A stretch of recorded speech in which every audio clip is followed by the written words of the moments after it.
సర్పంచ్గా ప్రతిరోజు వాళ్ళు ఒక్కొక్క వార్డులో కానీ విలేజ్లో దాదాపు ఒక 40 నుంచి 50 ఇల్లులైనా కానీ టచ్ చేసే గ్రామ సర్పంచ్లే ఉంటారు ప్రతి ఒక్కరు.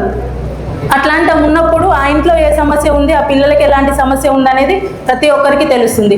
అంగన్వాడీ టీచర్ అయితే అంగన్వాడీకి సంబంధించి ఆ సెంటర్లో ఉన్న ఒక పెద్ద గ్రామం అయితే ఒక 2 సెంటర్లు ఉండొచ్చు, చిన్న గ్రామం అయితే ఒక సెంటర్ ఉంటుంది. స్పెషల్గా మనం రాజన్న సిరిసిల్ల జిల్లాలో స్టేట్ వైజ్గా ఉన్న ప్రాబ్లమ్స్తో పాటు ఇక్కడ స్పెషల్గా ఉండే ప్రాబ్లమ్స్ వచ్చి చైల్డ్ మ్యారేజ్ ఒకటి, ఈ పిల్లలకి ఏదైతే అందిస్తున్నామో మనం అంగన్వాడీ నుంచి ఆ పౌష్టిక ఆహారం ఉంటుందో అది సరిగ్గా ఇంప్లిమెంట్ చేయట్లేదు అనేసి మా కమిషన్ దృష్టికి వచ్చిన మాట.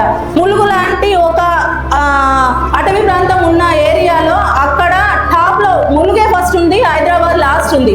మనం 15th ప్లేస్లో ఉన్నాం. అంటే మనం ఎక్కడ వెనుకబడి పడున్నామో చూడండి. అన్ని అవకాశాలు ఉంటాయి, తల్లిదండ్రులకి కూడా పిల్లల్ని చదివిపియాలని ఉంటుంది, కానీ పిల్లలకి ఇవ్వాల్సిన పద్ధతిలో మనం వాళ్ళకి అవకాశాలు ఇవ్వకపోవడం, వాళ్ళకి గైడ్ చేయకపోవడం వల్ల మనం 15th పొజిషన్లో రాజన్న సిరిసిల్ల ఉంది.